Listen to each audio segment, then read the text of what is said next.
Welcome to my YouTube channel, guys. Today, oops, my lips are dry. Hold on. Let me apply some shea butter. I think that's the best in aesthetics I can give you because this is literally my journal, and in my journal, there's no time to do any aesthetic stuff. I'm just sharing stuff as real and raw as they are. I woke up this morning feeling not so great, and I decided to record my YouTube video. Today I share with you my Erasmus Mundus story time, my journey. This is part 1. In part 2, I'm going to share with you mistakes I made, so that you wouldn't make them too if you are applying for the Erasmus Mundus scholarship. I think today being a Sunday is the beginning of my 3rd week in Madrid and my 2nd official week on my Erasmus Mundus Masters. Guys, what does it feel like to live in a dream? I didn't know until I was in the dream. And I mean, so far since I came, I've had like bright and shiny moments, taking lovely pictures. But yesterday, I was out with some friends and I broke down crying in the middle of a busy street. I was crossing the streets going buy water, and then I just started crying because it just hits me that, bro, I am not home. Everyone is speaking a language I cannot really relate to. Like, I have tried my best to follow conversations, and I just felt like such an outlier. And it also made me miss home, stepping out with my parents and my sisters, and I was like, oh my goodness, these are some of the days that nobody likes to talk about, but these are the real things. Of course, I appreciate and love where I am right now, where God has brought me, but it doesn't take away from little bouts of sadness that hit me at the most unexpected times. Anyway, the weather is cold in Madrid now. By cold, it's 16 degrees, but bro, it's not common in Ghana, so it's cold. I've come down a little bit under the weather, but I will be fine. Got this. So I am Iradwa. I'm from Ghana. Ira means lady. Adwa is a female born on a Monday. But to you, glowing era, because I am in my glowing era. See what I did there? That explains my name. I love storytelling. I'm a writer, I'm a yapper, and I decided that it was time to be on YouTube because as a light of the world, I can't be hiding forever. And I'm trying to share as much as possible, not just through my writings, but now on YouTube, which is now my digital journal, or let's say motion journal, because like I have a blog. By the way, my blog will be in the description below, and I also write on the Commonwealth Youth blog. Not a subtle advertisement. English, come back to me, please. Not a subtle advertisement. Bro, not a subtle advertisement. Just read what I write if you want to. You're welcome to. So, I think I've spoken a lot about myself, and that's my YouTube intro. Now, to my Erasmus Mundus journey. Erasmus Mundus Joint Masters is an European Union initiative to support students from across the world by sponsoring their education across certain European countries. Now, this has been my dream for as long as I could remember, but my journal tells me that I intentionally set out to pursue this dream during my 3rd year of my undergraduate studies. So that will put it around 2021. See, perdón, I have to be speaking Espanol sometimes. So I wanted to study a master's degree without costing my parents because, guys, living in the city of Accra and being able to take care of your children and taking them through tertiary education is such a huge task, and my parents had done their best. My sisters and I, like, we are so close in age, and they had to like pay through all our education. Education is expensive. Standard of living in Accra is expensive. This is literally a shout out to my parents. And so I planned that whatever master's degree I was going to do was not going to cost them a dime.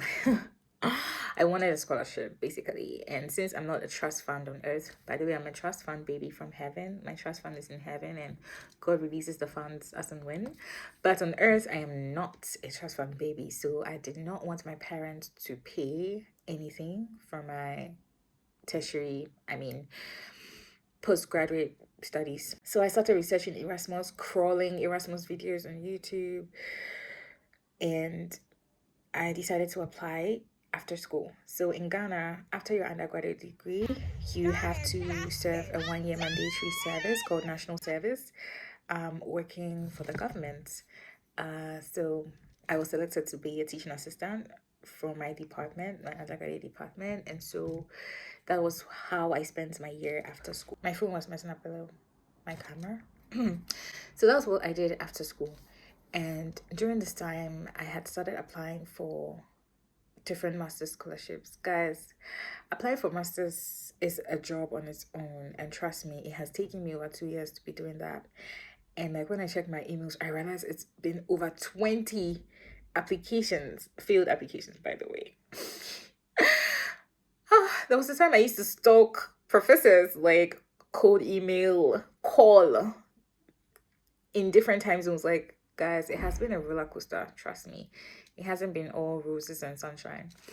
So now on to Erasmus itself. I applied in 2023, just when my national service was ending, because I was like, okay, in this coming year, I would love to do my master's. And education in Ghana, Accra, is highly competitive, and the job market is crazy, especially if you have no, political connections. You need to have a master's at least to even be paid a bare minimum, guys. Especially if you did some courses like the sciences, it's not going to be easy to get into a job without a master's degree. I applied during October, which is Erasmus season, and by March, I had heard the news I wasn't going to get in to the program I applied to. So previously, Erasmus was such that you could apply to only one master's degree, but unfortunately, they had revised that particular requirement, and I did not know, so I applied to only one. We'll talk more about it in my mistakes video. So I was devastated. I was sad. I did not know what next to do with my life. And I tried to find jobs, but I wasn't cutting my coat according to my size, as in like having just an undergraduate. And I wanted to work with IUCN, which is the International Union for Conservation of Nature. I wanted to work with like the people doing big things in conservation science and in environmental protection. I finally got a good internship, but it was unpaid, and I was like, oh my god, I have to take this to at least learn and build my skills and portfolio, but I'm not going to get paid. It was crazy. That's literally very normal in Ghana, by the way. Maybe in other parts of the world as well. I don't know, you tell me. So for 7 months, I was at this internship in environmental protection. I loved the things I was doing. I learned a lot from it. It had its ups and downs. I'm not gonna even lie about it. And I was like, no, this is not where I want to be in the coming years. Like, I want something different for myself. I still want to pursue my master's degree and move higher. Am I ambitious? I don't really. Yes, I am ambitious. I am. What am I saying? I am. This is my journal, so I can be truthful. I am ambitious, and I was like, no, this is not where I want to be. So I kept applying for school, by the way. My internship ended, and there was an opportunity to continue, but I did not. And doing something like that is crazy scary. Like leaving something you had for something you're hoping to get. So I was going to be home for a while without knowing where to go. I was going to use this time to keep applying for masters or a job that I wanted to do. My internship was supposed to end in June, but I left in July and I was home. And one of the worst things you can be as a graduate is to be at home. Unfortunately, that is the story of many young Ghanaians. Like it's not even strange. And it doesn't feel good, guys. It does not. I was home devastated, depressed, because everybody would wake up in the morning and leave for work and I'll be home alone. It was not a great time. And when I remember or when I read my journal entries from that time, I realized I was going through a lot. I wasn't even talking about with my family. I became demotivated. But funny enough, the moment in September where I decided, you know what, I'm home, but there are things I can do, which is right. I decided to be more vocal on my writing platforms and talk about the things that were close to my heart. In Ghana, one of the issues that was arising around the time was illegal mining, which we call galamsey. And so I decided to involve myself in advocacy, in picketing. I even appeared on TV. That was a crazy story. Like during a time where people were getting arrested for protesting. Luckily, I mean, the protest I joined was quite different from the one that people were arrested. And family and friends and concerned citizens were like reaching out. Ira, are you safe? I saw you on TV speaking and stuff. I was like, oh my goodness. If this is what stardom feels like, I do not want it at all. But that changed my life for the better. So I got another graduate internship after that event. And it wasn't quite what I wanted to do. It wasn't directly in environment and conservation. It was in sustainable development, focusing on some SDGs. But I wanted to see what it was like to implement things that actually change people's lives, not just talk about it. So I went there for the experience and it was a great time. Now the year is ending and I didn't know what to do about graduate school. And the years are passing. I have to get a master's. I have to move on academically because I am a book long person, aka someone who loves like researching and studying sometimes. So I needed to move forward. The other option was to do a master's degree in my department at the university I went to in Ghana. And I didn't want to do it. I was like, no, I really want the international experience. And I really want a scholarship. That particular one, my parents were going to have to pay. But my parents were like, see, Eva, we're going to pay for it. And so you're going to apply for that next year if you don't get one of the things you're into. And so I did not even know. I had decided I'm not going to apply for any masters or scholarships ever again. Like I was just going to do that particular one and just give it up. Then I accidentally met somebody. Shout out to you. You know yourself. I do not want to mention your name on the internet. And this person was applying for graduate school. And in conversation, they realized that there was some time in my life where I used to like support people in writing their application for schools. So he said, oh yeah, I need a second eye, so I want to work with you on my essays. At the time, I did not want to do it. I was like, God, when I apply for my own self, I'm not getting in. Like, so what guarantees that when I support this person, he's going to get into his dream school? Like, I was confused with God. Like, what are you trying to do, God? Every time I support somebody to apply for school or a job, they get in. But when it's me, it doesn't work. Like, what is happening? My faith was really challenged. But I thought to myself, God, why did you make me meet this person? What is the point? What are you trying to tell me? So I prayed about it, I thought about it, and I decided, okay, we're going to work on it. And I decided to work on it with a person. And in doing that, I just like woke up one day and said, you know what, I'm going to give the Erasmus one more shot. And this was like getting to the deadline of the Erasmus season. So I applied in a rush.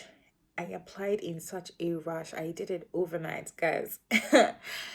And that cost me because I did not actually get all the requirements for some of the masters I applied for. So I applied for three last year. I applied December into January 2025. I changed like my writing strategy of my personal statement, and I did a lot of things. I had to get a lot of things, but I think that my mistakes cost me my first two. So you know that Erasmus response season is usually completed by the end of March. And the first two schools got back to me and said, one of them said, oh, you do not have a certain requirement, so which was the IELTS, which is an English language certificate, but usually in times past, Erasmus programs do not demand that of students who studied their tertiary education in English, which I am. So I was not, I don't know what happened when I was reading the requirements. I did it in such a rush. And then they said, no, we're reviewing documents and you don't have your IELTS yet, so you have until this date. I was like, oh my God, this is the end for me. I had to rush, like, number one, I didn't want my parents to pay anything, and I'm just a human being who doesn't like asking for help when I see that's going to inconvenience somebody. It's something you have to unlearn, because asking for help is what will get you help. um it's something I have to unlearn, and you have to unlearn if that is your cup of tea, if that's how you are. I asked my parents last minute, my parents contributed, my best friend contributed, and I was like, oh my God. I went to write IELTS with no prior preparation on Valentine's Day alone. It's not like I celebrate Valentine's Day, but like the whole world is celebrating love and joy, and I'm writing a paper I'm not ready for. And in the exam center, I was alone. That was insane. I was like, oh my God, I'm going to tell the story one day, and here we are today. So I wrote it and I got the results, and then I was shocked by the results. Like, I got the top percentile result, so much so that I was invited by the IELTS center in Ghana to come for a ceremony as one of the top scorers. I was like, huh? I didn't even go. My parents and my sisters were like, oh, go. I was like, Charlie, this is not important to me. But yeah, I mean, God was the one who helped me, because I wasn't even prepared. Still, I uploaded the IELTS, and guess what? I was still rejected. He said, sorry, not enough spaces on the program. So I got rejected for the first two Erasmus, and I gave up a little. I remember those days I was so sad and depressed at work, but nobody noticed, because I am really good at putting up a smiley facade sometimes. Every morning when I get to the office, I will like cry. I will go to my special place, kneel down and pray, and like, God, please, I'm trusting in you for this last Erasmus one. Like, please let me hear good news. And around this time was the time for my department's masters to begin. I told my parents I didn't want to do it. They said, no, you will apply. So I applied in March. I heard back. I was accepted. Now they had to pay. I was delaying. I was like, Mom and Daddy, please wait. Don't pay yet. Let's get news from my last Erasmus. Around this time, I got an email from the particular Erasmus I'm on, and they said that, oh, you have been shortlisted out of over 2,000 applicants. I was like, oh my God, yes. But we are in the decision phases, and we apologize because this is the first master's. So this particular master's, I am part of the first cohort. It was a new master's degree. So they apologize for the delay, and that they'll get back with the final decisions. I was waiting. My parents were like, no, start. And the master started without me being ready. I didn't go for orientation. I didn't do anything. Then it was deadline to pay the fees. And my parents were like, you know what? Era, let's pay.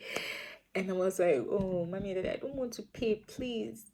Like, let me stick to what is on my heart. And they said, no, they were just looking out for me, like, let's just pay and let me do this masters, and it doesn't change anything. So they paid. I paid last minute. Last minute, when you pay, you can't get a refund after a certain days. I paid last minute. And I did not join until the third week out of a 6-week semester. I joined the third week. I remember one of the professors on it was like unhappy that why am I not joining the third week? He was like, okay, he has given assignments out already, and then he's given me an opportunity to join the class, and like he'll group me with somebody. I had 2 friends already on the masters, and like we were checking in all the time. Are you okay? Like I felt sick, a sickness. I didn't know what it was. I was just sick because I was under so much pressure and sadness. I just couldn't function properly. And then the day I joined the class, like the very day I joined the class online, I was even thinking, oh God, I have to talk to my supervisor and tell her that I'm starting my master's in Ghana. And so like I would have to like work around my work hours. I had already told her about applying because she was even a recommender for me. I was thinking about how to have this conversation because we had like a big project coming up, and I didn't want to be subpar in my efforts. I wanted to give my best. I remember I went down to the kitchen to have breakfast, and I joined the class. I felt lost. The professor mentioned my name. He said, yeah, so join this person to do the assignment. I was like, all right. Then I went upstairs and I was like, oh my God, I have to talk to my supervisor and tell her that the master's has begun actually like 3 weeks, and I don't know, I may need some time to focus on stuff.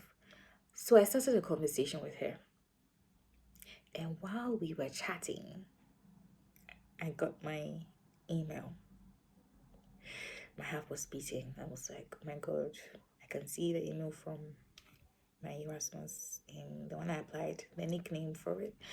So I went to open it and I saw congratulations. They did not even start with congratulations. They just said you have been selected. I was like, oh my God. Oh my God. I immediately told her. And then like I knew my mom would be so happy. I sent it to a family group, but I knew she'd be at work so she won't see. And my sisters were like replying. Everybody was happy. I called my mom. She was crying. Hey, yeah, I don't know. I can still remember it like it was yesterday. And you know that we as humans, we have this attitude of brushing over the importance of things that we really, really wanted once we get it. And I never want to forget. Like it's right there in my journal. And now it's right here on YouTube. I never want to forget how good God was to me.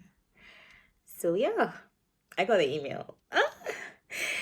And they said not only have I gotten the place, I was offered one of the Erasmus scholarships. Exciting. It's like this email has changed my life forever. God is really good. God is really good. So yeah, that's basically my crazy journey to my Erasmus. Now I'm here in my first program country in Madrid, and there have been some good days and there have been some adjusting days. Sad days of being alone, realizing that bro, I am on my own. But God is also with me, and my family is with me virtually, so that's okay. And my friends are there for me as well. The moral of the story is that when you have faith in God about something, it doesn't matter what other people say. If you stick to that, God will always be the fourth man in the fire for you. He He will prove you right. Yeah, he will. It might not be today, but he will prove you right. If you keep trusting and you keep praying. Because I remember that morning I went to the office early. I had gone to the washroom, knelt down and cried and prayed, and I said, God, I have so much on my mind and in my heart, and I'm trusting in you, but the statistics don't align. Like, so please come through and let your name be glorified. And his name was glorified. So that's it for my Erasmus story part one. In part two, I will share mistakes I made so that you don't have to, like, and give you some tips on applying for your Erasmus Mundus scholarship, because it's a really great opportunity to study with international colleagues and like think globally, and for you to see that you're not the only one in your country dealing with this problem, and other people have found solutions, and so you can as well. That's it. Ugh. I'm so tired, I'm thirsty, I'm hungry, so I'm going to leave you now. By the way, I am looking this way because my digital journal, aka my YouTube channel, is not about aesthetics and fronting and pleasing anybody. I am authentically being myself and telling my story how I want to.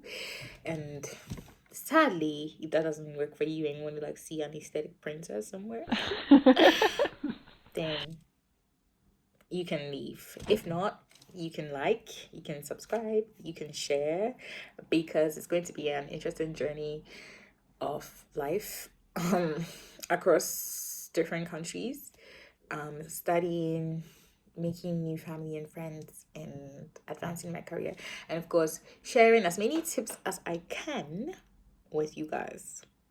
That's my Erasmus story. I will leave links in my bio about anything that was published about my story. At the end of the video, you can click on the links and read if you want to.